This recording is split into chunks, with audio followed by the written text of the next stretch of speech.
Capítulo 3. Fontes do direito internacional privado. A. Fontes.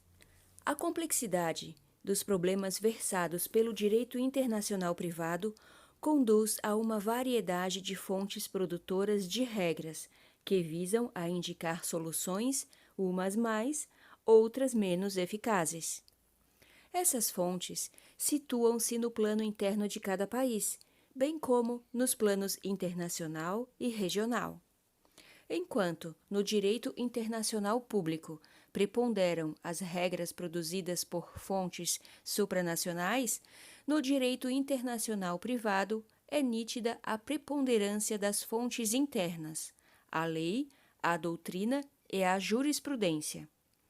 É conhecido, no direito doméstico, o debate em torno do reconhecimento da doutrina e da jurisprudência como fontes formais do direito.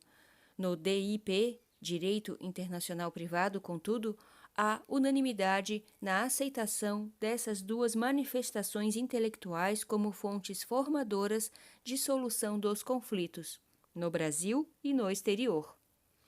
A lei. A norma de direito internacional privado, corporificada em dispositivo legal, teve início discreto nas codificações do século XIX, destacando-se o Código de Napoleão, que estabeleceu regras sobre a aplicação das leis no espaço em seu artigo 3º, nas suas 3 alíneas, sobre direito dos estrangeiros no artigo 11, sobre competência jurisdicional, nos artigos 14 e 15, e sobre fatos ocorridos no estrangeiro, nos artigos 47, 170 e 999.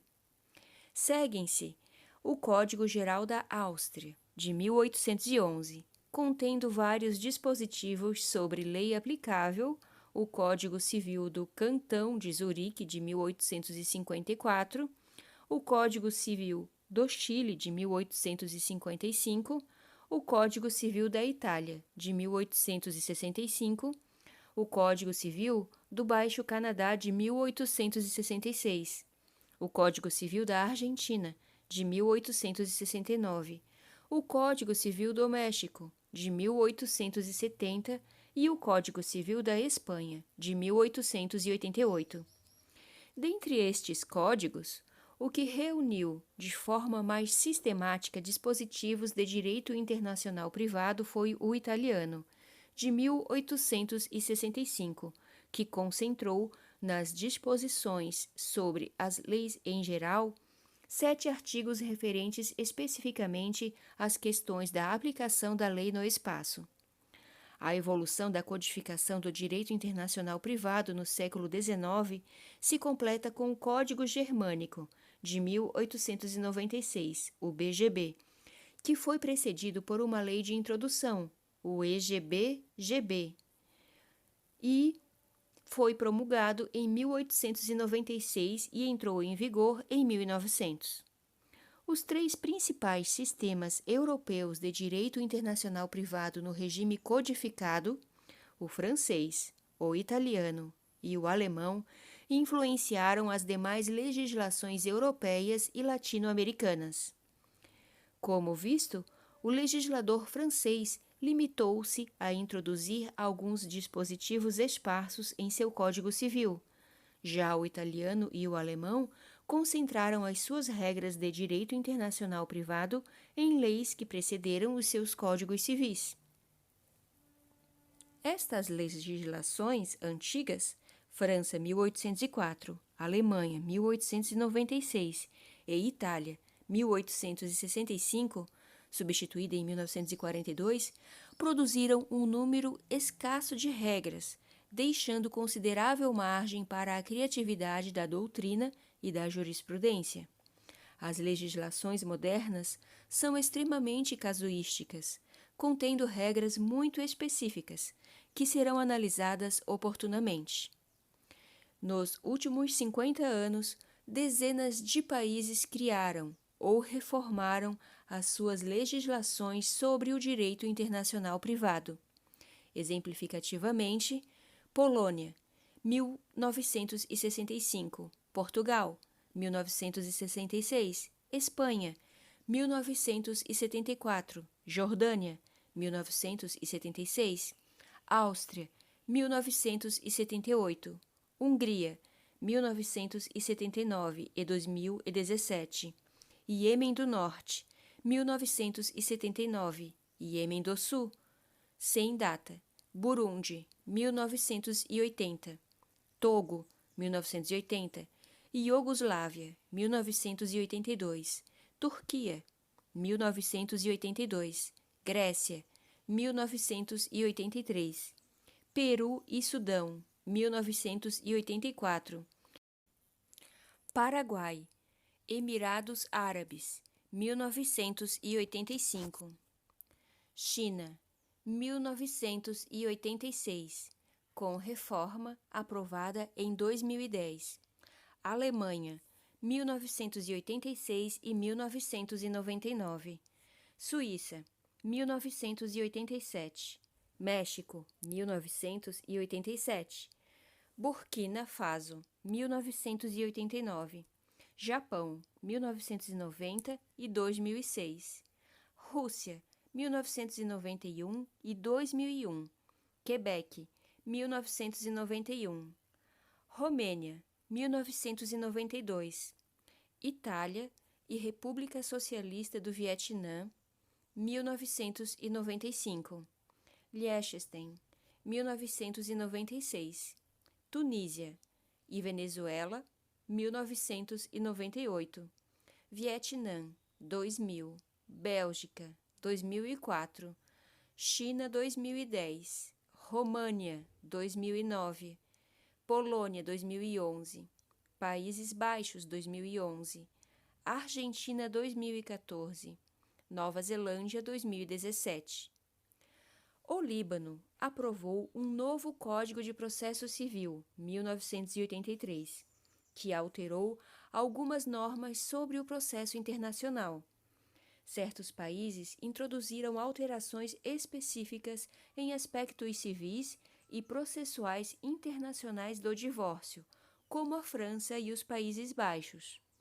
A Bulgária, a Espanha, a Suécia e a Argentina produziram regras conflituais específicas para o direito de família.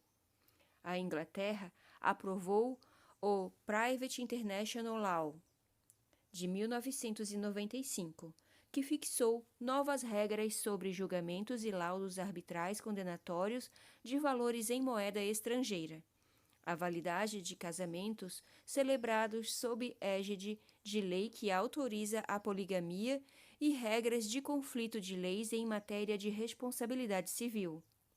A Grécia promulgou em 1996 novas regras sobre a adoção e a proteção de menores no plano internacional.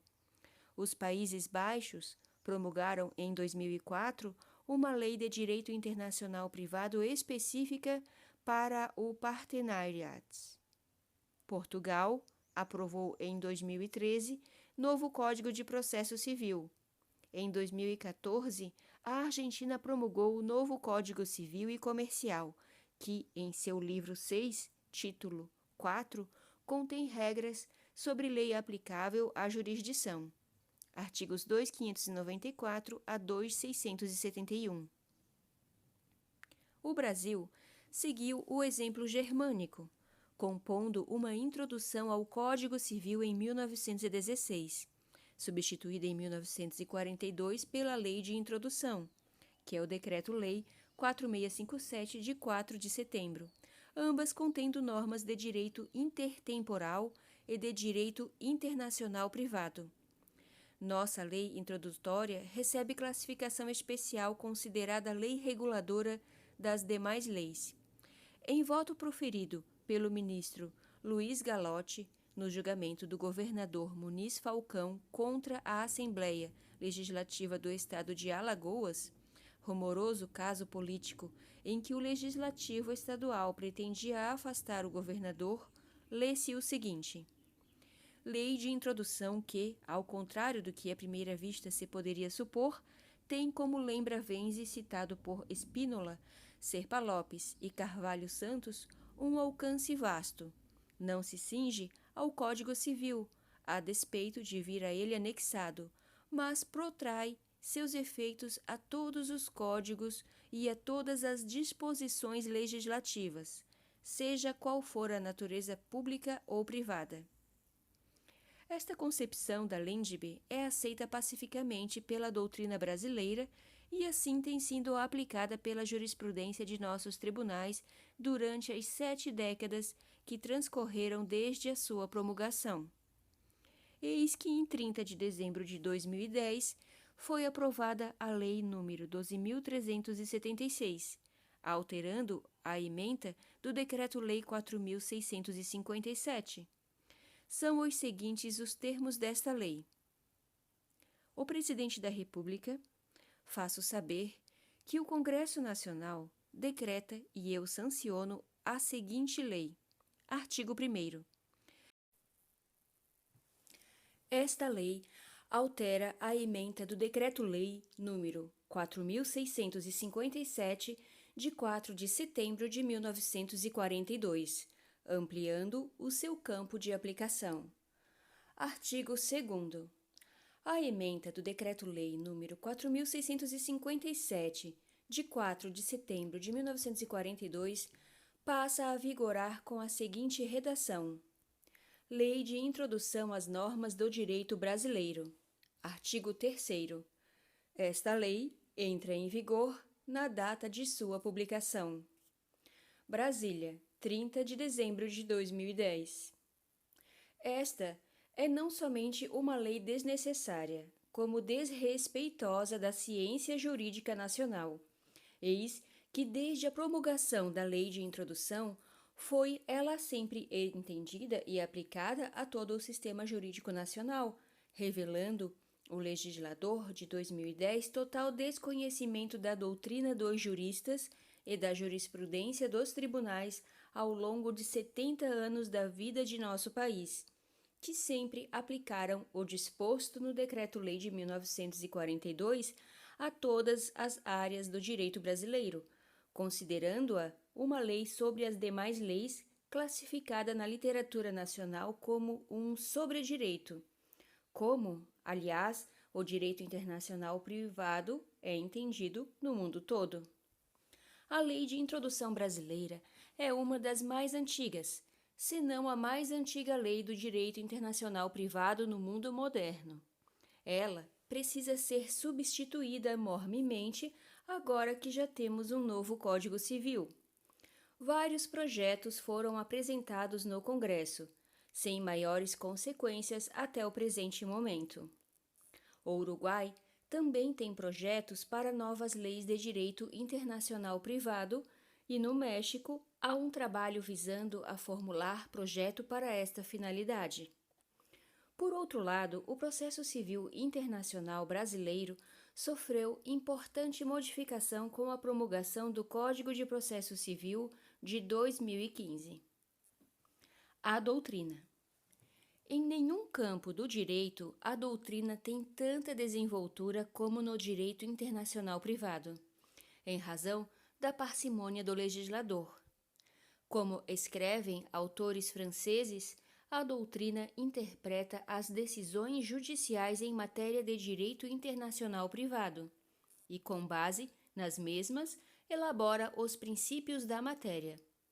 Por outro lado, a doutrina serve de orientação para os tribunais que, muito mais do que nas outras áreas, recorrem à lição dos doutrinadores para decidir questões de direito internacional privado. Assim, a doutrina nacional desempenha o duplo papel de intérprete da jurisprudência e de seu guia e orientador. Daí o amplo campo de ação e a relevância da obra do jurisconsulto, que tem liberdade para criar onde o legislador silenciou. A doutrina internacional se manifesta por meio de trabalhos coletivos realizados por entidades científicas, como o Instituto de Direito Internacional, a International Law Association, a Conferência da Haia de Direito Internacional Privado, o UNIDROIT, a Câmara de Comércio Internacional, o Comitê Jurídico Interamericano, a Conferência Especializada Interamericana sobre Direito Internacional Privado e uma série de organizações internacionais e regionais, como certos órgãos da ONU, o Conselho da Europa, a Comunidade Econômica Europeia, hoje União Europeia, que se dedicam a estudar formas e normas para aperfeiçoar a solução dos problemas de direito internacional. Os trabalhos dessas entidades, mesmo quando não convertidos em tratados ou regulamentos, têm valor doutrinário de especial importância. As convenções da Haia, as convenções elaboradas pela Conferência Especializada Interamericana sobre Direito Internacional Privado, bem como outras convenções internacionais e regionais que contêm soluções para problemas que afetam interesses localizados no Brasil, podem ser consideradas fontes equiparáveis à doutrina, adequadas para ajudar a resolver as questões jurídicas que se apresentam ao jus internacionalista brasileiro e ao judiciário de nosso país, mesmo quando o Brasil não tenha ratificado estes diplomas internacionais. A jurisprudência. Nos países europeus, onde é intensa a atividade extraterritorial, em que os grupos nacionais se interrelacionam em todos os campos da vida, frequentes os matrimônios entre pessoas de diferentes nacionalidades e domicílios, permanente o fluxo comercial, incessante o movimento turístico. Ocorrem fatos jurídicos transnacionais a todo momento. Daí a habilidade com que os tribunais nacionais são solicitados a dirimir litígios entre pessoas de diversas nacionalidades, domiciliados em países diferentes. Rica, portanto, a experiência dos europeus em matéria de conflito de jurisdições, conflito de leis, em decisões sobre nacionalidade e sobre direitos do estrangeiro. Diante do laconismo do legislador francês e da lentidão com que as fontes internacionais criam regras de solução, o papel dos tribunais desenvolveu-se sobremaneira naquele país, afirmando Batiffou que a fonte essencial do direito internacional privado francês ainda se encontra até hoje na jurisprudência da Corte de Cassação e na jurisdição submetida a seu controle. No Brasil, como nos demais países sul-americanos, ainda não é intensa a atividade internacional, tanto no campo das relações de família como nas relações contratuais, civis e comerciais. Daí a escassez da produção jurisprudencial, fenômeno este que faz recair sobre a doutrina um papel de destacada importância, quiçá mais importante do que o prevalecente no continente europeu. A jurisprudência brasileira se limita praticamente a decisões sobre homologação de sentenças estrangeiras e exequatur, em cartas rogatórias, matérias atinentes ao direito processual internacional. Há processos de expulsão e de extradição, sujeitos ao Estatuto do Estrangeiro, ao direito penal internacional e a decisões no campo fiscal de caráter internacional. Raras as questões em que nossas cortes têm oportunidade de aplicar direito estrangeiro, aspecto principal da ciência de solução dos conflitos de leis. Em nosso continente, tem sido considerável a produção doutrinária calcada nos grandes autores europeus do século XIX e na produção da doutrina europeia mais recente, sendo, contudo, uma obra mais teórica do que prática, enquanto os europeus têm escrito sobre o direito internacional privado com a atenção voltada para experiências efetivamente vividas que ocasionam permanente produção jurisprudencial. Assim, temos na Europa e nos Estados Unidos mais ainda um direito internacional privado cada vez mais pretoriano, e nos países da América Latina um direito ainda enquadrado nos moldes antigos do século XIX e primeira parte do século XX. Além das fontes internas, o direito internacional privado também é alimentado por fontes internacionais, basicamente os tratados e as convenções. Também ocupa lugar importante a jurisprudência internacional e, paralelamente ao que ocorre no direito internacional público, hão de ser considerados os princípios gerais de direito reconhecidos pelas nações civilizadas, conforme estabelecido no Estatuto da Corte Internacional de Justiça, artigo 38. Tratados e convenções. O direito internacional privado tem importante fonte internacional, ou externa, nos tratados e convenções bilaterais e multilaterais. Os tratados em matéria de nacionalidade cuidam dos conflitos de nacionalidade, visando a evitar os inconvenientes da apátridia e da dupla nacionalidade. Destaca-se a Convenção da Haia sobre Nacionalidade de 1930, promulgada no Brasil pelo Decreto número 21.798, de 6 de novembro de 1932. O Código Bustamante dedica um capítulo, artigos 9 a 21, à matéria da nacionalidade. Registrem-se ainda os tratados que dispõem sobre a nacionalidade da mulher casada e transmissão da nacionalidade aos filhos. Sobre a condição jurídica do estrangeiro, há vários diplomas que delineiam os direitos dos estrangeiros, bem como a competência dos Estados de estabelecerem restrições às suas atividades. A Convenção sobre Condição dos Estrangeiros, aprovada em Havana em 1928, foi promulgada no Brasil pelo Decreto número 18.956, de 22 de outubro de 1929. Também ligadas a esta temática, as convenções sobre o refugiado, sobre a apatridia e sobre o asilo diplomático e territorial, todas aprovadas pelo Brasil conforme exposto no capítulo sobre a condição jurídica do estrangeiro. As organizações comunitárias europeias elaboraram vários regulamentos sobre o regime de circulação de pessoas no território dos países que compõem essas entidades regionais. As matérias processuais também são objeto de convenções e tratados, uns visando a solução uniforme para as questões de competência internacional, outros estabelecendo normas de cooperação jurídica internacional no plano da homologação de sentenças estrangeiras e da extradição, bem assim em matéria de citação, de diversas diligências e de obtenção de provas no exterior.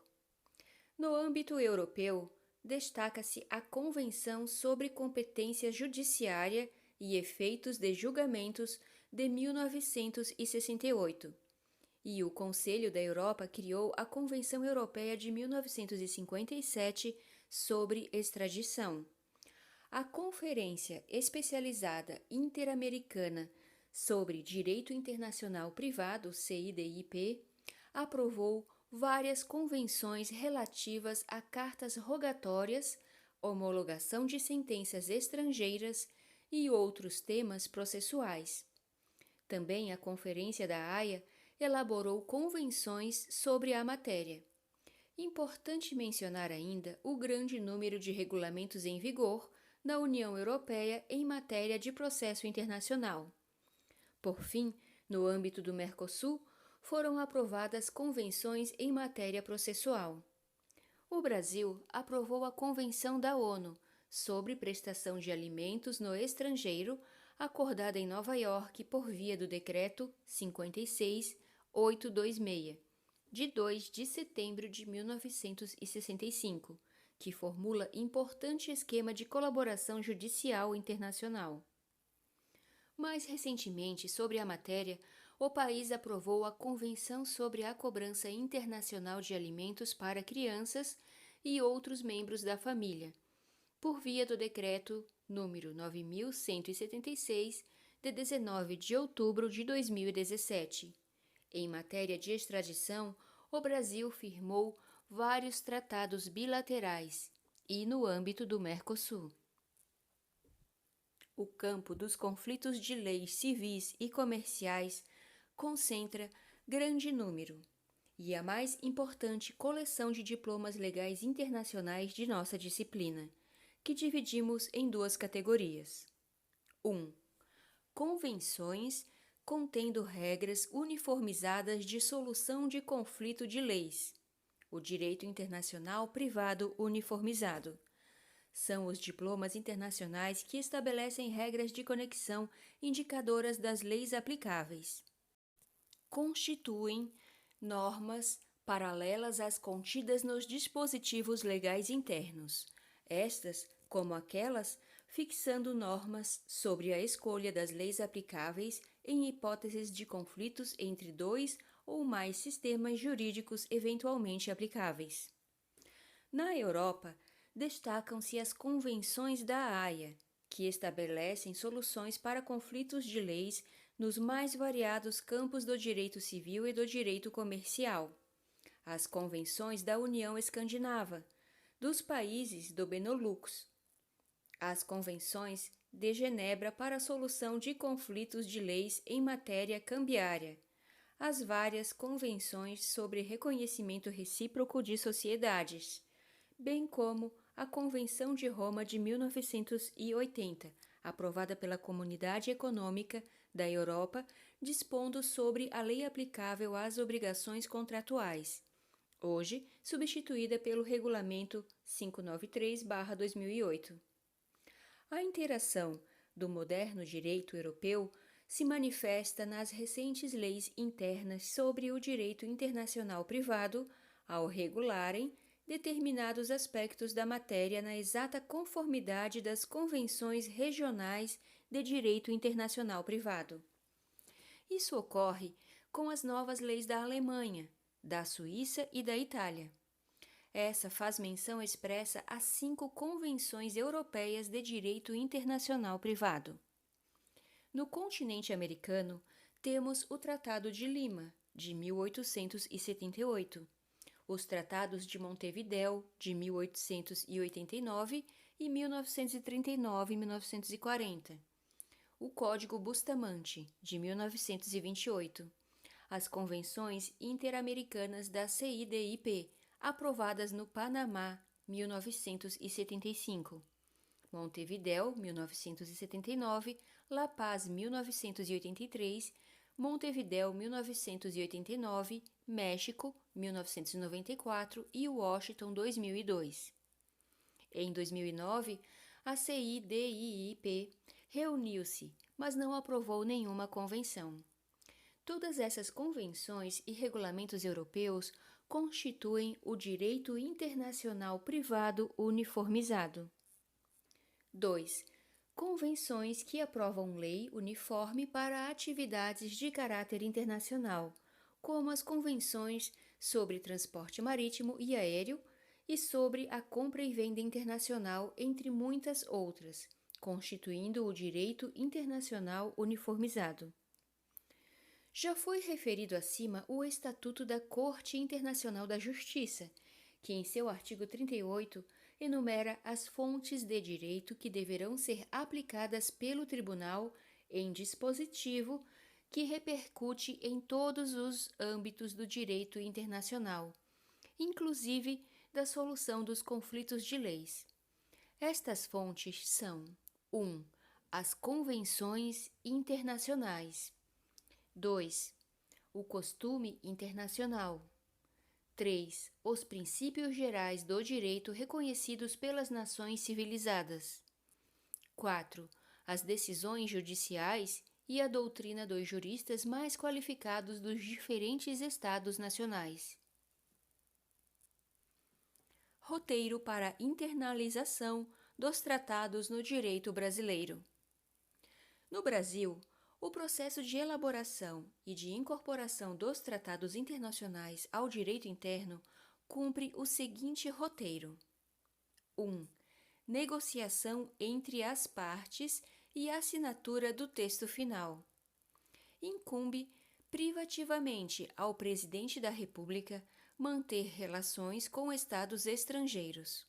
Constituição Federal, artigo 84, inciso 7. E celebrar tratados, convenções e atos internacionais. Ad referendo de um Congresso Nacional.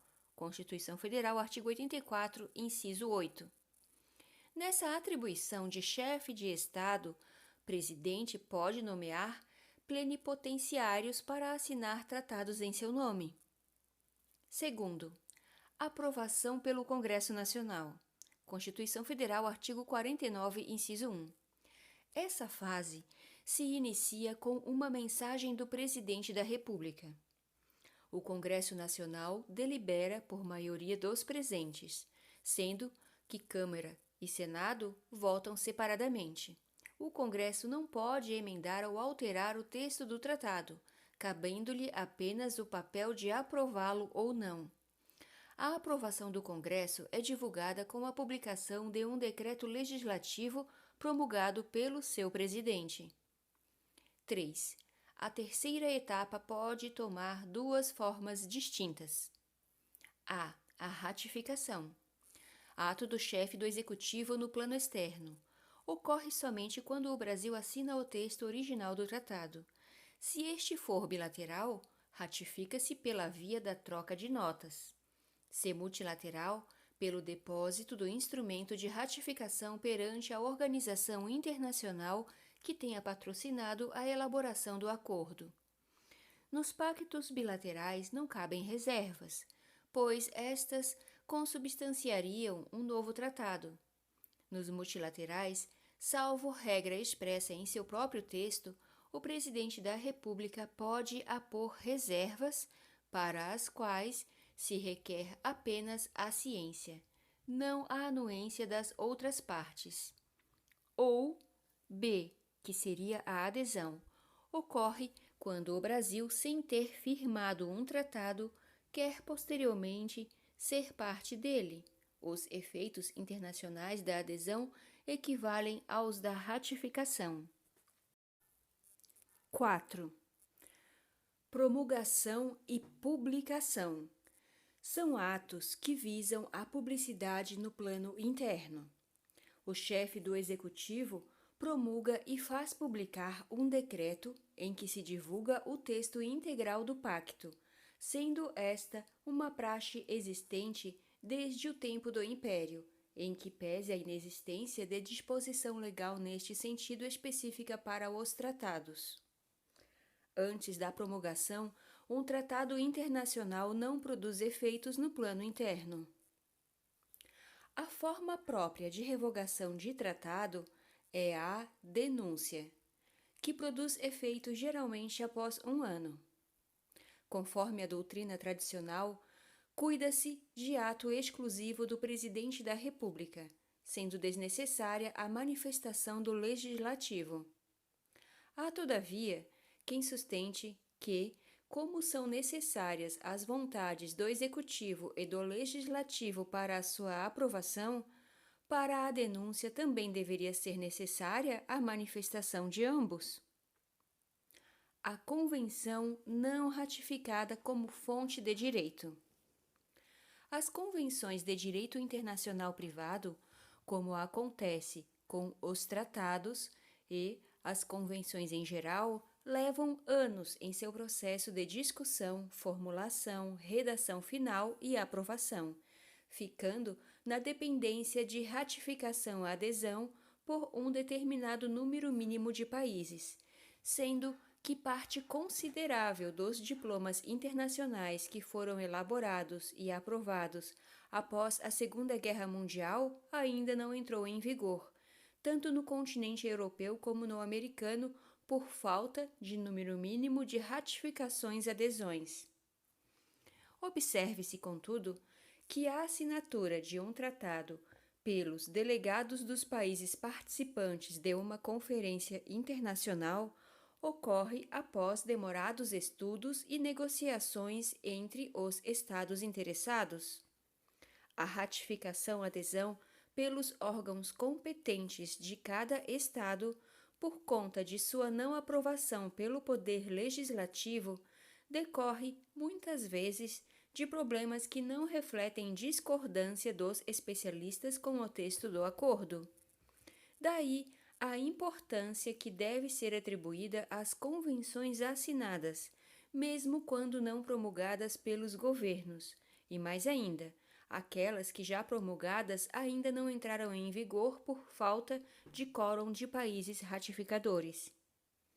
Henri Battifou, ao tecer considerações sobre a 14ª Conferência de Direito Internacional da Haia, realizada em 1980, que aprovou importantes convenções, diz com sua reconhecida autoridade que temos experiência que um trabalho de qualidade sempre exerce influência, mesmo se não adquire a forma de um tratado obrigatório. Há convenções da Haia que foram aplicadas por tribunais em países que não as haviam ratificado. Quando os juízes não encontram em seu sistema jurídico nacional uma resposta adequada para um problema que lhes é colocado, mas vislumbram a solução em uma convenção ainda não ratificada ou ainda não vigente, pode-lhes parecer natural considerar esta resposta conveniente e justa. E o fenômeno é observado na América Latina com relação a convenções não ratificadas por certos estados, especialmente o famoso Código Bustamante. Em outras palavras, um trabalho bem feito pode exercer uma influência positiva. Esta consideração ajudou a Conferência da Haia a aceitar proposições que lhe foram feitas. Willis L. M. Rees, escrevendo sobre as convenções da Haia em geral, diz que, mesmo quando não ratificadas, são elas tratadas por toda parte com respeito, tendo, indubitavelmente, grande influência sobre tribunais e legisladores. Essas manifestações de dois dos mais renomados mestres de direito internacional privado da segunda metade do século XX, um na França, o outro nos Estados Unidos, encerram importante lição para todos estudiosos e interessados no aprimoramento do direito como ciência social. Seguimos no Brasil a mesma orientação. O professor Haroldo Valadão assim escreveu: se passarmos agora das leis de cada país para as normas internacionais, para o exame dos tratados, convenções e decisões dos tribunais internacionais, veremos que seguem a mesma orientação aqui exposta.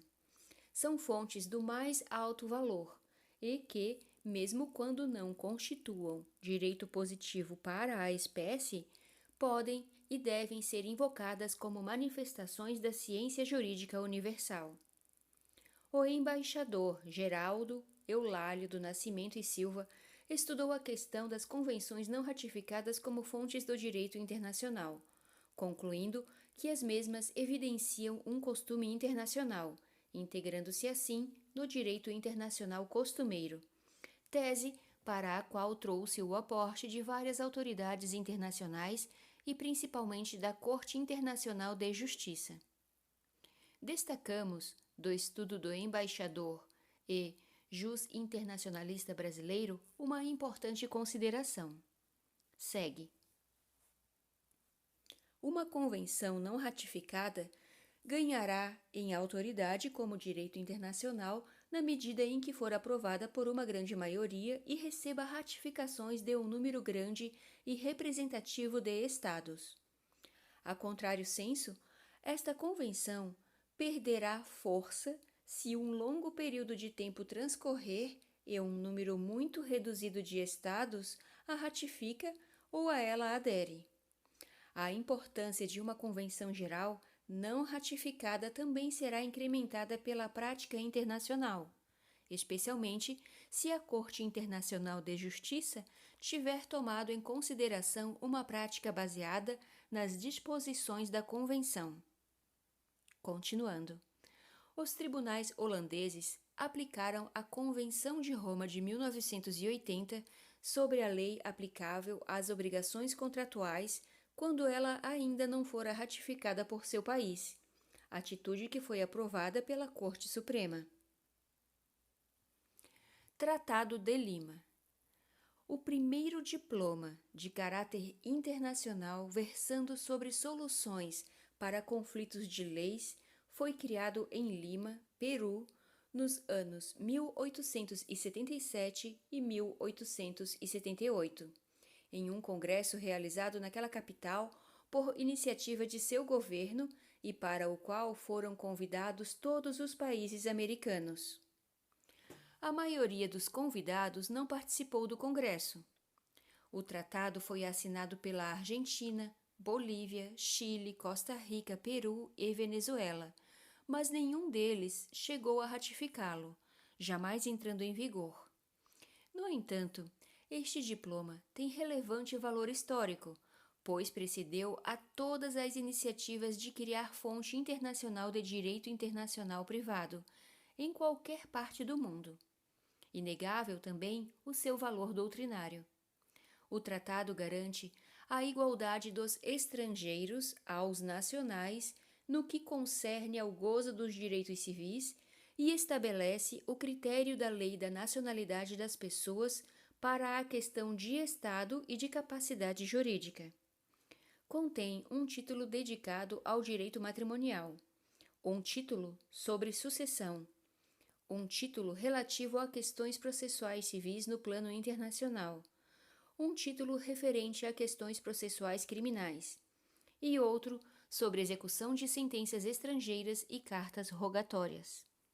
Em 1903, o Equador e a Colômbia firmaram um tratado bilateral que reproduziu o texto do Tratado de Lima e que, ratificado por ambos os países, passou a vigorar entre os mesmos.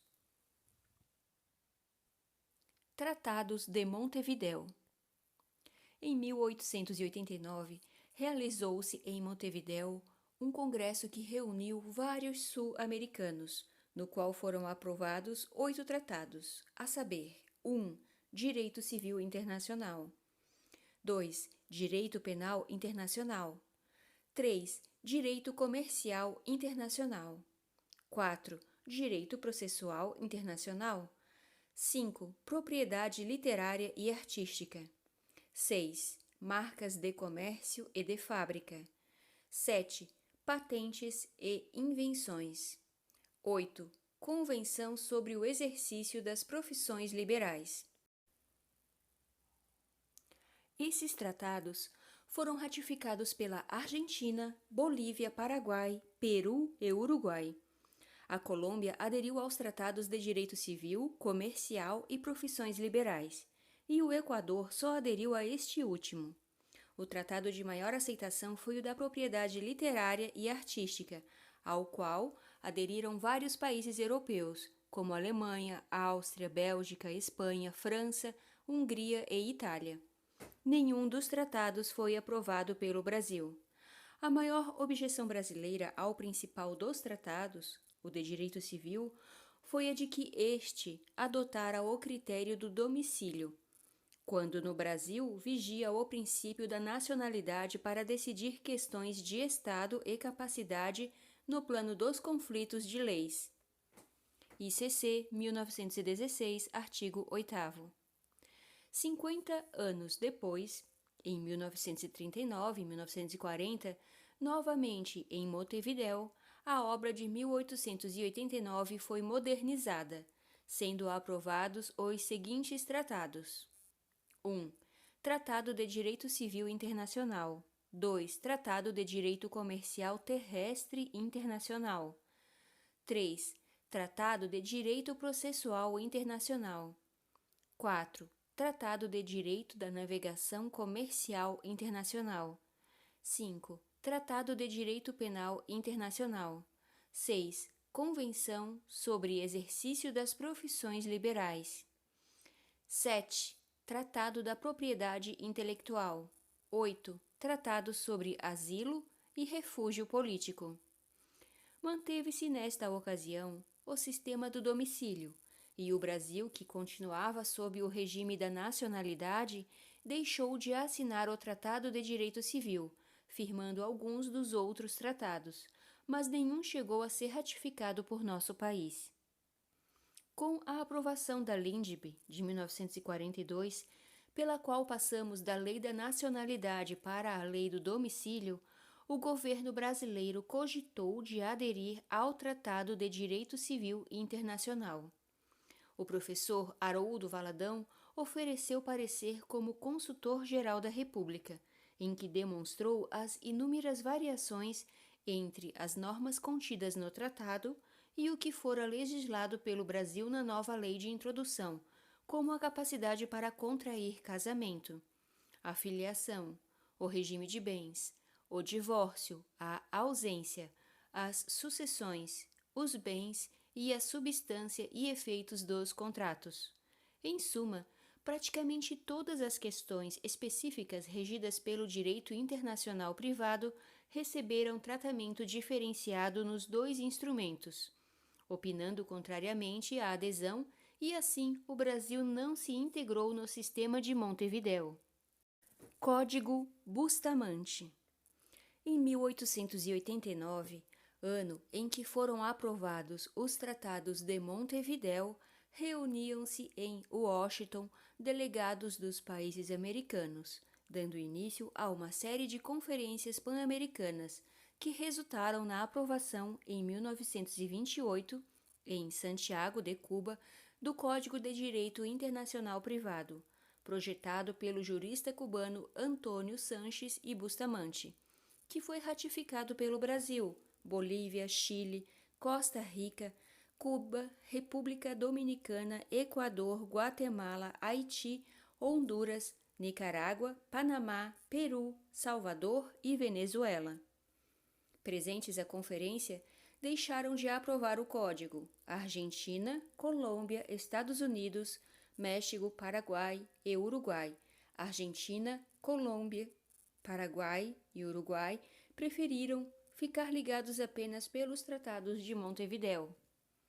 Composto de 437 artigos, o Código Bustamante divide-se em título preliminar e 4 livros, dedicados ao direito civil internacional, direito comercial internacional, direito penal internacional e direito processual internacional. Ao longo do estudo da disciplina, iremos apresentando e comentando vários dispositivos do Código. Seu mais polêmico dispositivo trata da lei que rege o Estado e a capacidade das pessoas, assim dispondo o artigo 7º. Cada Estado contratante aplicará como leis pessoais as do domicílio, as da nacionalidade ou as que tenha adotado ou adote no futuro a sua legislação interna. Encontram-se, no Código, repetidas referências à lei pessoal, que significará lei da nacionalidade, lei do domicílio ou lei da residência, conforme estabelecido pelas regras internas do direito internacional privado de cada Estado-membro do Código. Artigo 27. A capacidade das pessoas individuais rege-se pela sua lei pessoal. Uma das grandes dificuldades para aplicar o Código é a sua insistente referência à lei local e à lei territorial, às quais não deu um sentido uniforme. Os europeus têm demonstrado certo interesse pelo Código Bustamante, destacando-se importante obra do jurista alemão Jürgen Santleben. Amilcar de Castro se refere à previsão do internacionalista francês Niboets sobre o eventual desuso do Código Bustamante e com ele concorda quanto ao Brasil, observando que a lei de introdução reformulou o sistema, estabelecendo regras diversas das encontradas no Código. Esse aspecto é efetivamente objeto de divergência na doutrina brasileira. Como decidir em caso de conflito entre o Código Bustamante e a lei de introdução? Pontes de Miranda recebeu o Código Bustamante com desprezo, escrevendo que se constitui em anomalia manter, como no Brasil, 2 sistemas, a introdução ao Código Civil e o Código de Havana, que, aliás, é mero tratado, de quase nenhuma aplicação. Outra questão é saber se devemos aplicar o Código Bustamante nas relações jurídicas com partes sujeitas às leis de estados não membros do Código. A doutrina brasileira é basicamente contrária à aplicação do Código nas relações com partes de outro país do que os 15 estados que o ratificaram. Esse, o entendimento de Almícar de Castro e de Haroldo Valadão. Reza o artigo 2º da Convenção que aprovou o Código Bustamante que as disposições deste Código não serão aplicáveis senão às repúblicas contratantes e aos demais estados que a ele aderirem, na forma que mais adiante se consigna. Continuando. Todavia, Jürgen Santleben, em seu minucioso estudo sobre o Código Bustamante, advoga a sua aplicabilidade universal. Eis que não se trata de uma convenção, mas de um código, invocando várias fontes estrangeiras e nacionais que prestigiam esse entendimento, inclusive a nossa jurisprudência. Do Supremo Tribunal Federal há um acórdão em que foram aplicados dispositivos do Código Bustamante em homologação de sentença estrangeira prolatada em Portugal, tendo a Corte invocado lição de Bevilacqua no sentido de que o Código é de aplicação generalizada. Outra decisão do STF foi o interessante caso Cantuária Guimarães, em que se invocou o Código Bustamante numa hipótese que dizia respeito ao Brasil e ao Paraguai, apesar desse país não ter ratificado nem aderido ao diploma. Observe-se, contudo, que mesmo admitindo a teoria de que o Código Bustamante não se aplica a questões que envolvem nacionais ou domiciliados em países que não o ratificaram, isso significa que não há aplicação cogente, mas o Código poderá sempre ser invocado como fonte doutrinária, como vimos ainda aos tratados das convenções não ratificadas que são aceitas como fonte de direito internacional.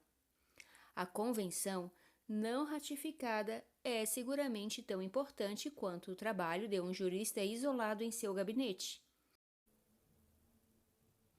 Esse foi o entendimento de Eduardo Spínola, no sentido de que, em relação aos outros estados, o Código deveria ser aplicado como fonte doutrinária. O Código Bustamante tem sido objeto de vários estudos promovidos pelo Comitê Jurídico Interamericano, órgão da Organização dos Estados Americanos, em que se propôs tentar a unificação do Código Bustamante com os tratados de Montevideo e o Restatement norte-americano.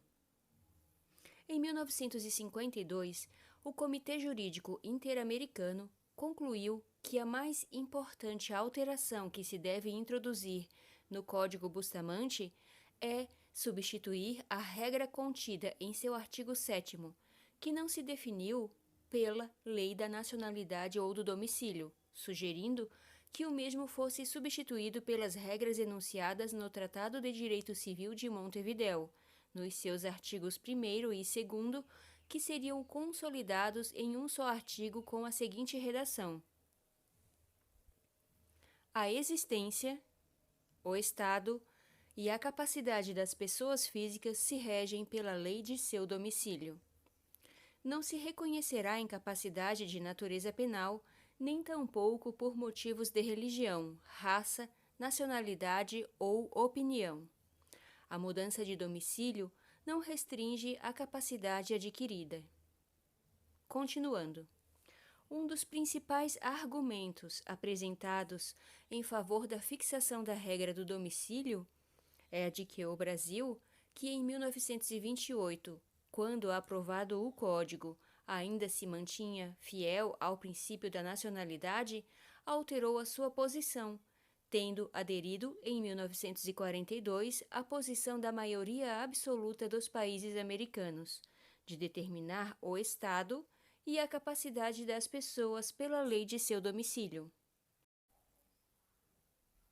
Assim, ficaria uniformizado em todo o continente americano, do norte a sul, o princípio do domicílio para a determinação da lei aplicável ao estado da pessoa física.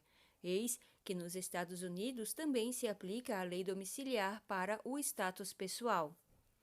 Restaria examinar uma meia centena de artigos do Código que se referem à lei pessoal, para decidir quando essa regra seria substituída pela lei do domicílio e quando seria substituída por outra regra. Nada resultou dessa recomendação, e nos últimos anos, os países latino-americanos deixaram de lado a ideia de reformular e modernizar o Código. Sua extensão parece desestimular a tarefa. E passaram a aprovar pequenas convenções sobre assuntos específicos, conforme a seguir se expõe. Conferência Especializada Interamericana sobre Direito Internacional Privado.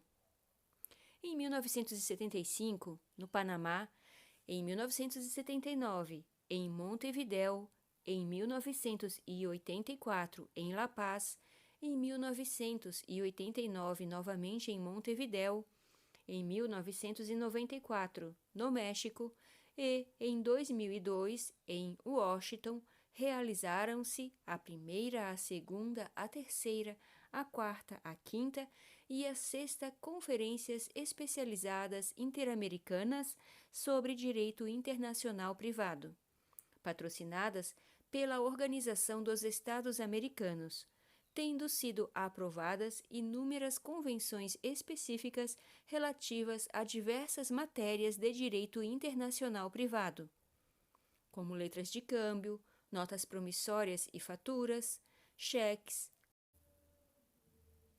arbitragem comercial, cartas rogatórias, obtenção de provas no exterior, regime legal de procurações a serem utilizadas no exterior, sociedades mercantis, normas gerais de direito internacional privado, eficácia extraterritorial das sentenças e laudos arbitrais estrangeiros, cumprimento de medidas cautelares, prova e informação acerca de direito estrangeiro, adoção de menores, devolução de crianças, obrigações alimentícias, contratos de transporte internacional de bens via rodoviária, lei aplicável aos contratos internacionais, aspectos civis e penais do tráfico internacional de menores, lei modelo sobre garantias mobiliárias e Inter-American Uniform Toll Bill of Lading for the International Carriage of Goods by Roads.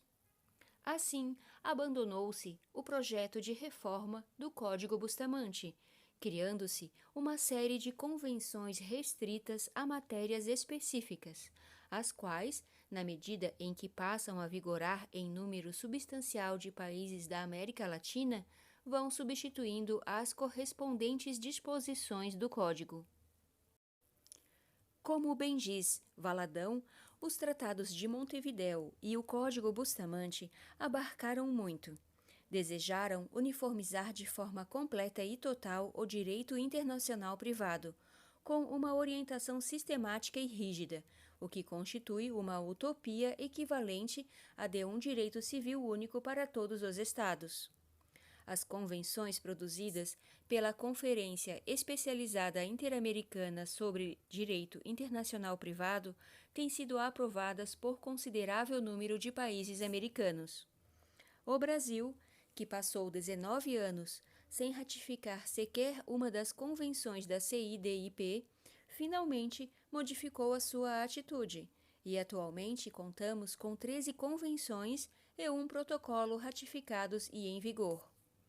Os países que ratificaram maior número de diplomas da CIDIP são México, 18, Paraguai, 17, Guatemala, 15, Brasil, Equador, Uruguai e Venezuela, 14, Argentina, 12. Preparativos para a CIDIP, 7.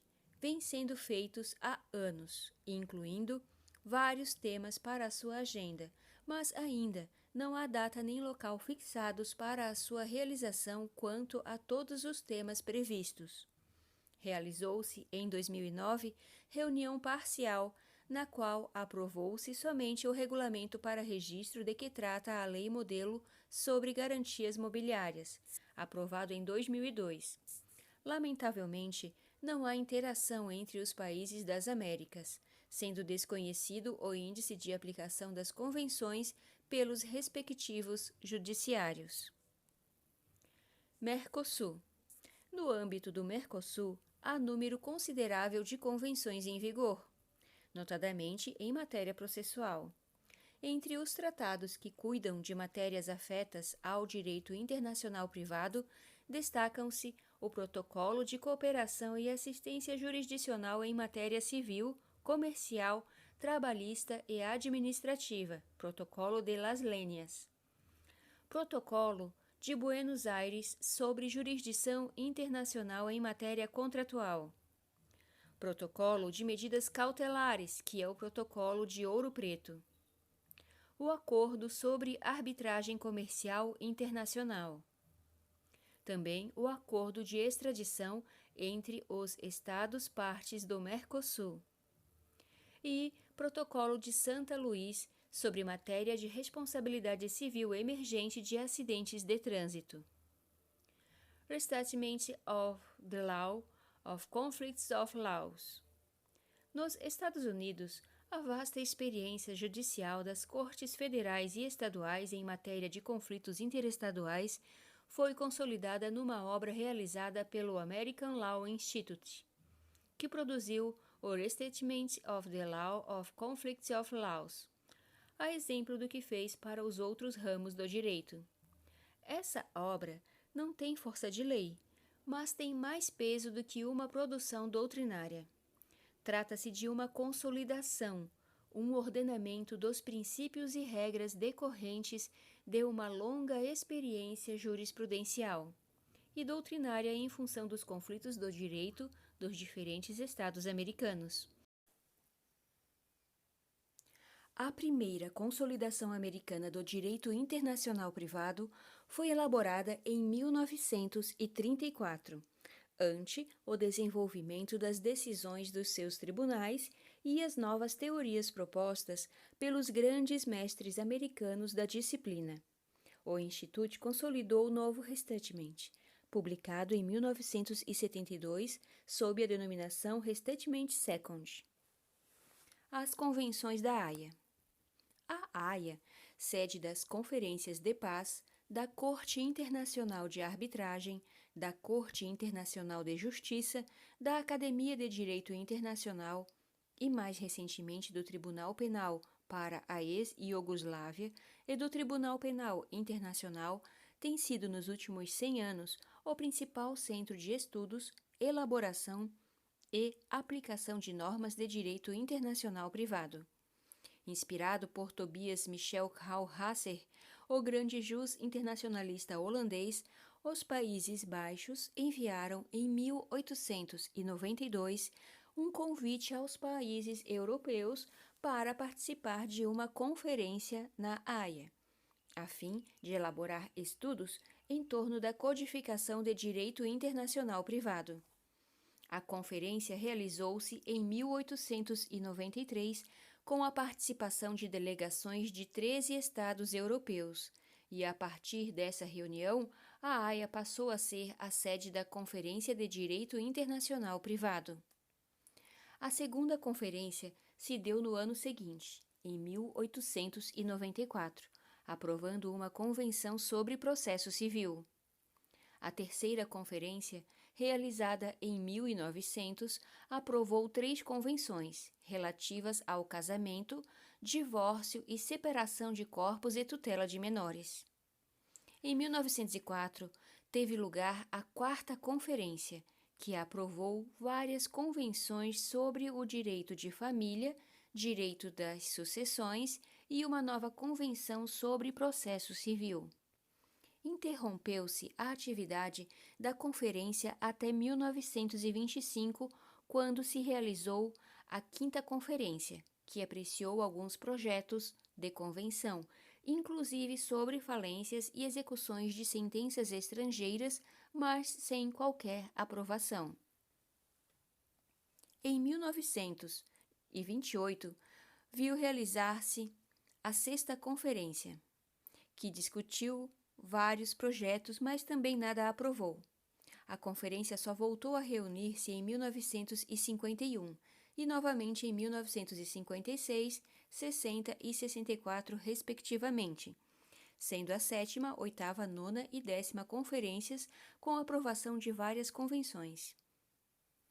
Seguem-se a sessão extraordinária de 1966 e as 11ª, 12ª, 13ª até a 20ª conferências realizadas respectivamente em 1968, 72, 76, 80, 84, 88, 93, em que se comemorou o centenário da primeira conferência, em 1996, 2002 e 2005, também com a aprovação de várias convenções.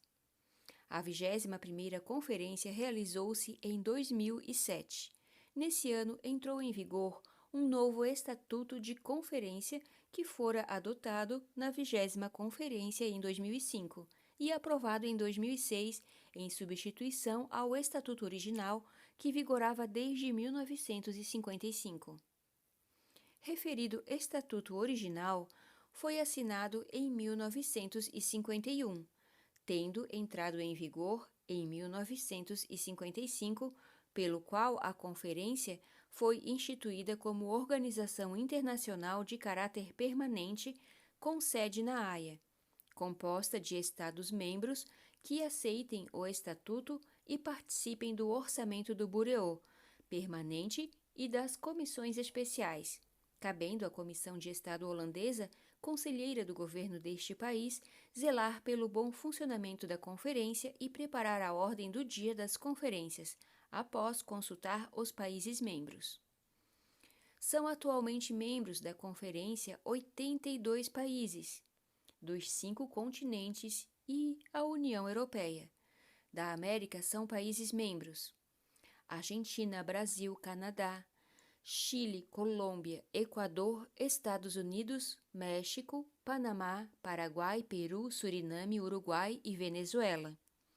Os outros países membros são África do Sul, Albânia, Alemanha, Andorra, Armênia, Austrália, Áustria, Azerbaijão, Bielorrússia, Bélgica, Bósnia e Herzegovina, Bulgária, Burkina Faso, Canadá, Chile, China, Costa Rica, Chipre, República da Coreia, Croácia, Dinamarca, Egito, Eslováquia, Eslovênia, Espanha, Estônia, Filipinas, Finlândia, França, Geórgia, Grécia, Hungria, Índia, Irlanda, Islândia, Israel, Itália, Japão, Jordânia, Letônia, Lituânia, Luxemburgo, Macedônia, Malásia, Malta, Maurício, Marrocos, Mônaco, Montenegro, Noruega, Nova Zelândia, Países Baixos, Polônia, Portugal, Reino Unido, República Tcheca, Romênia, Rússia, Sérvia, Sri Lanka,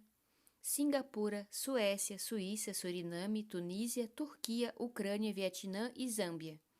A Organização da União Europeia também é membro da conferência. A conferência se relaciona em pé de igualdade com as demais organizações internacionais, como o Conselho da Europa, com o qual firmou acordo de delimitação de seus campos de atividade com as Nações Unidas, com a qual tem acordo sobre formas de colaboração entre os respectivos secretariados, com a União Europeia, com a International Law Association e outras.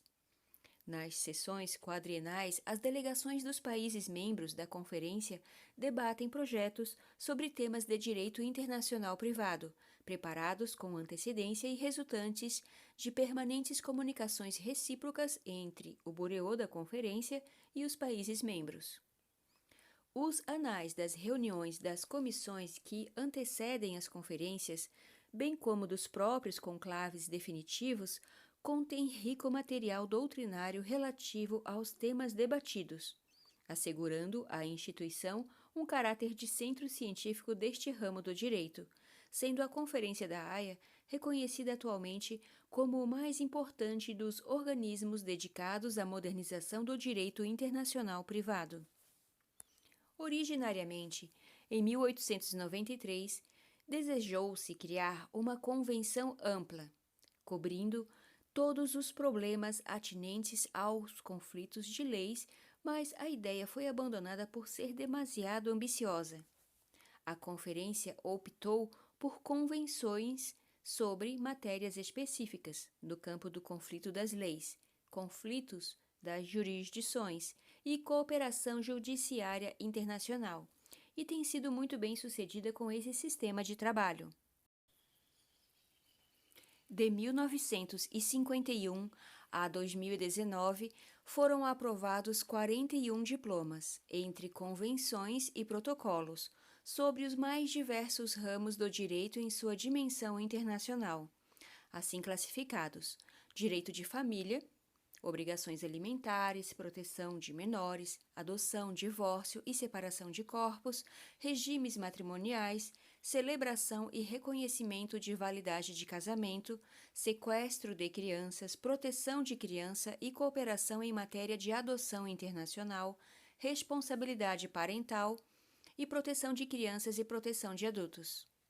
Direito sucessório, forma e disposições testamentárias, administração internacional de sucessões e lei aplicável, direito comercial, vendas internacionais, reconhecimento de personalidade de sociedades estrangeiras, responsabilidade civil por produtos fabricados, contratos de intermediação e de representação e títulos depositados com terceiros, direito processual internacional, processo civil, simplificação da legalização de atos públicos estrangeiros, notificação no estrangeiro, acordos de eleição de foro, reconhecimento e execução de sentenças estrangeiras em matéria civil e comercial, obtenção de prova no estrangeiro em matéria civil ou comercial, acesso internacional à justiça e acordos de eleição de foro, e outras convenções, como a que regula os conflitos entre lei da nacionalidade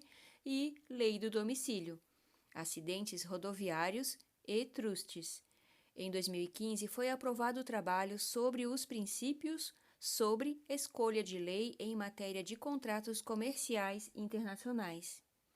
Inicialmente, era necessário que 6 países aprovassem uma convenção para que ela entrasse em vigor. Atualmente, esse número está reduzido a 3. Dos 40 diplomas aprovados, 36 convenções, 3 protocolos e o Estatuto, 27 estavam vigorando a 1º de março de 2010, incluindo o Estatuto. O Brasil ratificou o Estatuto da Conferência da Haia de Direitos Internacionais Privado em 1971. E sem ter ratificado qualquer uma das convenções da conferência dela, se retirou em 1977. Mediante denúncia do Estatuto, isolando nosso país em matéria de direito internacional privado, principalmente no plano europeu, e provocando a perplexidade dos meios acadêmicos nacionais e estrangeiros. Em 1993, o Brasil compareceu à 17ª Conferência da Haia como país convidado, participando dos trabalhos da elaboração da Convenção sobre Proteção das Crianças e Cooperação em Matéria de Adoção Internacional, assistindo-a. Essa convenção obteve rápida ratificação do governo, promulgada pelo Decreto número 3087, de 21 de junho de 99. Em 1999, o Brasil aderiu à Convenção sobre os Aspectos Civis de Sequestro Internacional de Crianças, de 1980. Ambas as convenções estão em vigor em nosso país. Em 2014, foi promulgada no Brasil a Convenção sobre o Acesso Internacional à Justiça. Em 2006, a Convenção da Apostila. Em 2017, a Convenção e o Protocolo de Alimentos. E, em 2019, foi promulgada a Convenção da Haia sobre citação, intimação e notificação no estrangeiro. Em 1998, pelo Decreto Legislativo número 41, o Brasil reaprovou o Estatuto da Conferência, voltando a ser membro da entidade. Em 2001, pelo Decreto número 3.832, de 1º de junho, foi promulgado o Estatuto da Conferência da Haia de Direito Internacional Privado, publicado no Diário Oficial da União de 5 de junho. Em 2010, o Decreto 7.156 promulgou o texto do Estatuto Emendado da Conferência da Haia de Direito Internacional Privado, assinado em 30 de junho de 2005. O Estatuto da Conferência da Haia estabelece como seu objetivo trabalhar pela uniformização progressiva das regras do direito internacional privado, que constitui o quarto fator na classificação que apresentamos no capítulo 8, sob o título Os Quatro Fatores Resumidos: a uniformização do direito internacional privado. Da coleção de convenções preparadas e aprovadas pela Conferência de Direito Internacional da Haia, verifica-se que o seu raio de abrangência não se limita às normas sobre escolha de lei, fixação da jurisprudência competente e regras relativas ao reconhecimento e execução de sentenças estrangeiras. As tradicionais áreas de competência do direito internacional privado, mas vai além e institui um sistema de cooperação entre as autoridades administrativas e judiciais dos diversos estados para solucionar relações internacionais, principalmente no campo do direito da família, como nas convenções sobre sequestro de crianças, sobre adoção e proteção das crianças e dos adultos e também no plano da solução de certas dificuldades decorrentes da internacionalização dos litígios, como as questões de citação de atos judiciais ocorridos em outro país, obtenção de provas no exterior e de meios para facilitar o acesso internacional à justiça. As mais recentes convenções produzidas pela Conferência versam os Acordos de Eleição de Foro, 2005, Recuperação de Alimentos para Crianças e Outras Formas de Sustento Familiar, 2007, e um protocolo sobre a lei aplicável às obrigações alimentares. Liga das Nações e Nações Unidas.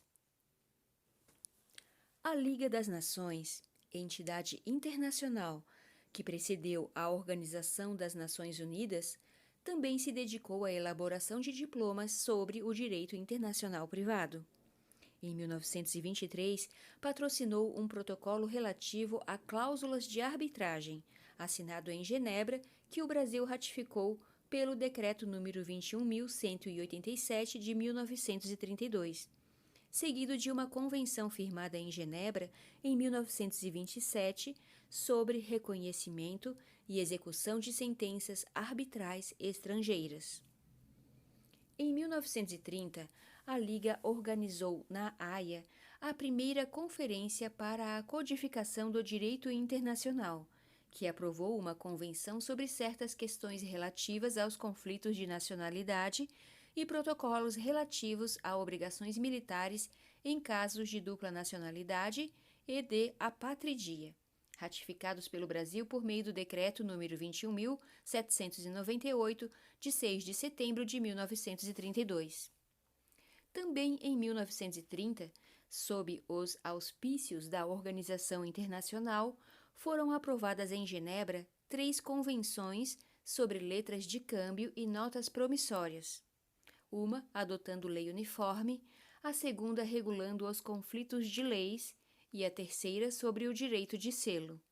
No ano seguinte, 3 convenções semelhantes foram adotadas sobre o cheque. O Brasil ratificou todas essas convenções. Após a Segunda Guerra Mundial, as Nações Unidas promoveram convenções sobre o Estatuto dos Refugiados, Genebra em 1951, o Estatuto dos Apátridas, Nova York, 1954, Cobrança de Alimentos, Nova York, 1956, e Reconhecimento e Execução de Sentenças Arbitrais Estrangeiras, Nova York, 1958. Na década de 1960 do século passado, a ONU criou um órgão especial para promover a uniformização do direito do comércio internacional, a UNCITRAD, United Nations Commission on International Trade Law, que patrocinou uma convenção sobre prescrição na venda internacional de bens, Nova York, 1974. E após longos anos de trabalhos e estudo, aprovou a muito importante Convenção sobre Lei Uniforme para a Compra e Venda Internacional de Mercadorias, Viena, 1980. As regras de arbitragem, as recomendações para a assistência de instituições arbitrais, uma lei modelo para arbitragens comerciais internacionais, uma lei modelo sobre contratos governamentais, Public Procurement, a UNCITRAL mantém uma constante atividade em benefício da boa ordem do comércio internacional, constituindo-se uma das mais positivas contribuições das Nações Unidas para a economia internacional. O Brasil, depois de mais de 30 anos, finalmente aderiu à Convenção de Viena, da qual são membros praticamente todos os países com presença relevante no comércio internacional. Com relação ao Brasil, contudo, houve um problema, como exposto por Carmen Tibúrcio e Daniel Greenbaum. O Congresso Nacional aprovou, no final de 2012, a adesão ao tratado e ainda no primeiro trimestre de 2013, o Brasil depositou o instrumento de adesão perante a ONU. Bastaria, então, seguindo a nossa tradição constitucional, que seu texto fosse promulgado por meio de decreto presidencial e publicado no Diário Oficial para que o tratado pudesse entrar em vigor e a narrativa da espera chegasse ao fim.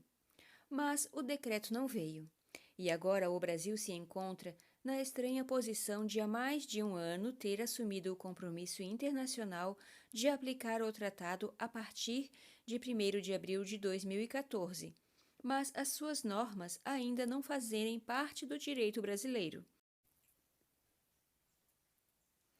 O Congresso Nacional aprovou, no final de 2012, a adesão ao tratado e ainda no primeiro trimestre de 2013, o Brasil depositou o instrumento de adesão perante a ONU. Bastaria, então, seguindo a nossa tradição constitucional, que seu texto fosse promulgado por meio de decreto presidencial e publicado no Diário Oficial para que o tratado pudesse entrar em vigor e a narrativa da espera chegasse ao fim. Mas o decreto não veio, e agora o Brasil se encontra na estranha posição de há mais de um ano ter assumido o compromisso internacional de aplicar o tratado a partir de 1º de abril de 2014, mas as suas normas ainda não fazerem parte do direito brasileiro. Isso porque, como decidido pelo Supremo Tribunal Federal, enquanto não forem promulgados e publicados tratados, não fazem parte do direito nacional.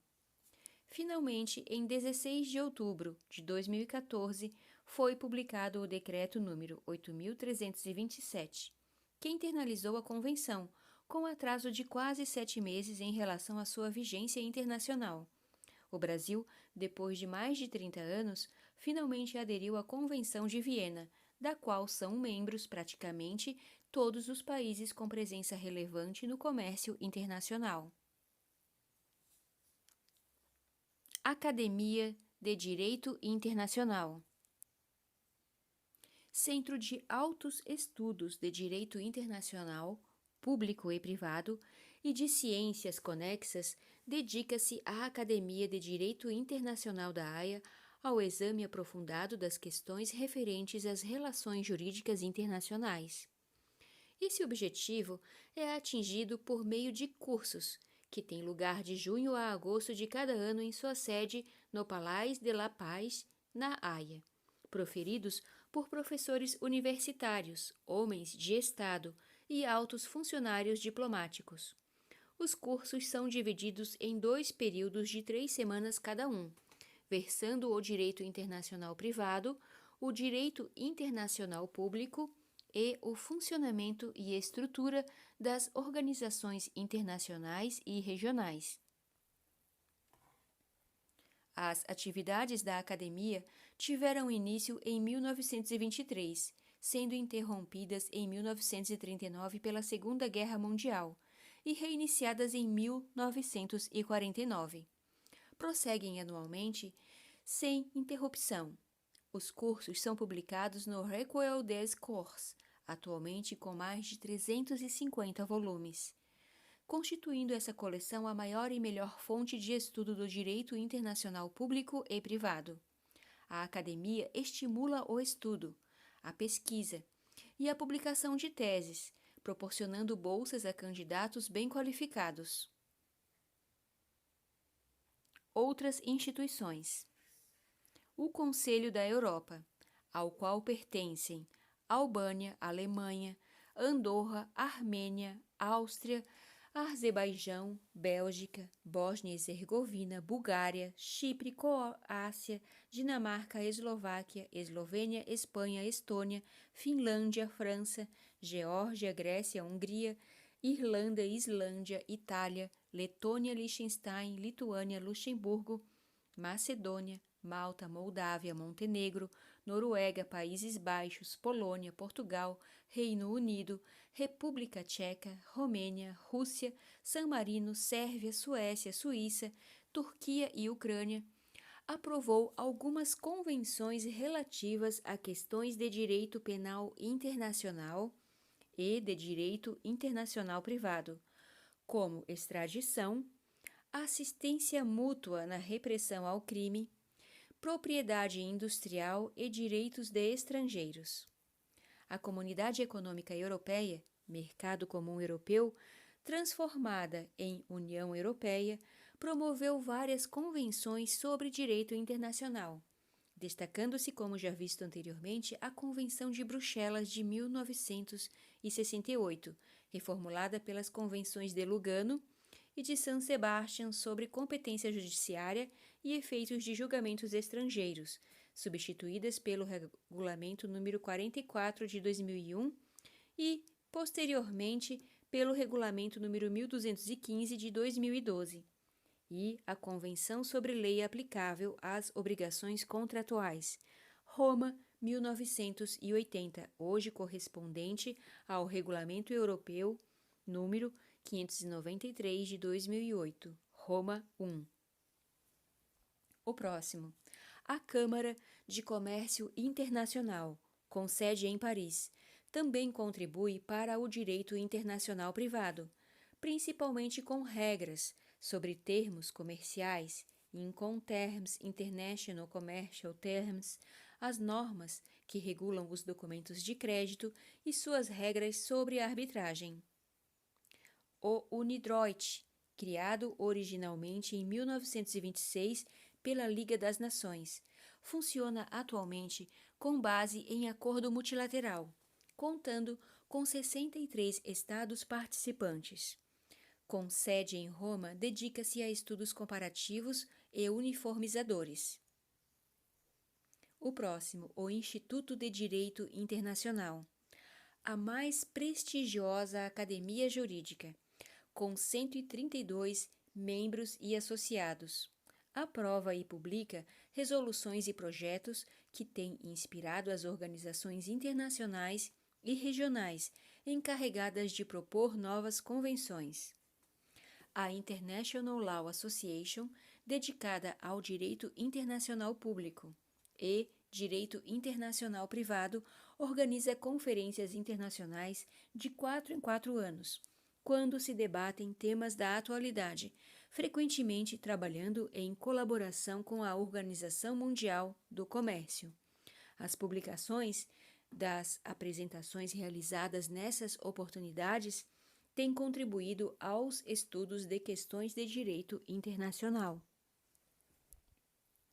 A Organização Mundial do Comércio, originalmente GATT, estabelece normas disciplinadoras para o comércio internacional e mantém um aparato jurisdicional que julga infrações cometidas às normas estabelecidas pela organização. A Academia Internacional de Direito Comparado organiza conferências internacionais de 4 em 4 anos, nas quais são apresentados relatórios das delegações nacionais sobre temas pré-determinados pela organização e posteriormente publicados. A União Escandinava de Direito Internacional Privado, a União Eslava de Direito Internacional Privado, o Grupo Benelux e os Estados da Europa Oriental todos produziram convenções de direito internacional privado.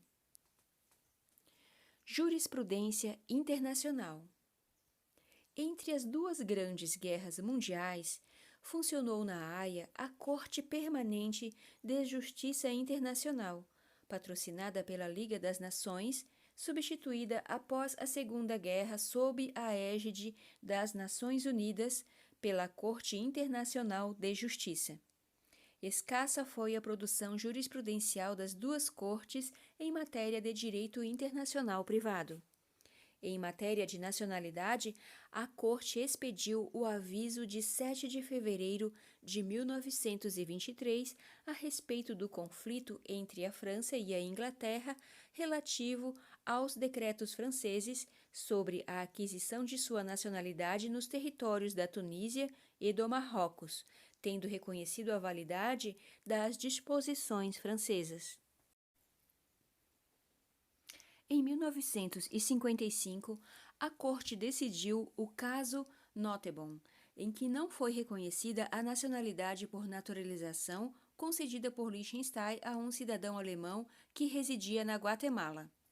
Sobre a condição jurídica do estrangeiro, a Corte Permanente julgou, em 1926, um caso referente à expropriação, sem indenização, de usinas alemães na Silésia após a anexação da área pela Polônia, em que se proclamou o princípio internacional de proteção à propriedade privada. Em matéria de conflitos de leis, destaca-se o julgamento do caso Boll, entre a Suécia e os Países Baixos, decidido em 1958, relativo à Convenção da Haia de 1902 sobre a posse e guarda de crianças, em que a Corte determinou a aplicação da lei sueca a uma criança holandesa, apesar da regra estabelecida pela Convenção sobre a competência da lei da nacionalidade, assim determinando com base no princípio da ordem pública. Em 1929, foi julgado o caso dos empréstimos emitidos na França pelos governos sérvio e brasileiro, tendo a Corte decidido pela aplicação do direito do país devedor. No caso Ambatielos, a Corte decidiu em 1956 favoravelmente a reclamação da Grécia contra o Reino Unido, que não deveria ter julgado o caso antes de submetê-lo à arbitragem, conforme tratados firmados entre a Grécia e o Reino Unido. Em Barcelona, Traction Light and Power Company, julgado em 1970, a Corte negou legitimidade à Bélgica para defender interesses dos acionistas de nacionalidade belga, porque a sociedade fora constituída de acordo com o direito canadense. E somente este país, e não a Bélgica, poderia questionar a legalidade da decretação da falência da sociedade pela justiça espanhola. Em 1989, a Corte julgou improcedente reclamação do governo norte-americano, em que reivindicava a indenização por danos sofridos por norte-americanos em consequência de atos do governo italiano que teriam levado à falência da eletrônica Sicula, S.p.A., controlada por capitais americanos. A Corte apreciou, em 1998, o caso sobre a Convenção de Viena sobre Relações Consulares, Paraguai versus Estados Unidos. Em 2001, o caso Lagrange. Em 2004, o caso Avena, todos envolvendo a Convenção de Viena sobre Relações Consulares e a obrigação de notificar o consulado de nacionalidade do estrangeiro aprisionado no foro. Em 2012, a Corte, por maioria, com voto contrário do juiz Cansado Trindade, decidiu que a Alemanha era imune à jurisdição italiana por atos ocorridos durante a Segunda Guerra Mundial. O número reduzido de casos submetidos à Corte se deve ao fato de que as questões de direito internacional privado geralmente afetam particulares, pessoas físicas ou jurídicas, que não têm acesso a esse tribunal internacional, e os estados raramente se prontificam a divulgar os interesses de seus nacionais perante a jurisdição internacional na Haia. No campo do direito comercial internacional, as diversas cortes de arbitragem internacional têm produzido rica jurisprudência que compõe importante fonte de direito internacional privado, tanto de soluções conflituais como e principalmente de soluções de caráter substancial, conhecida como lex mercatoria, uma lei não escrita de caráter uniforme, internacionalmente aceita, para reger as relações comerciais transnacionais.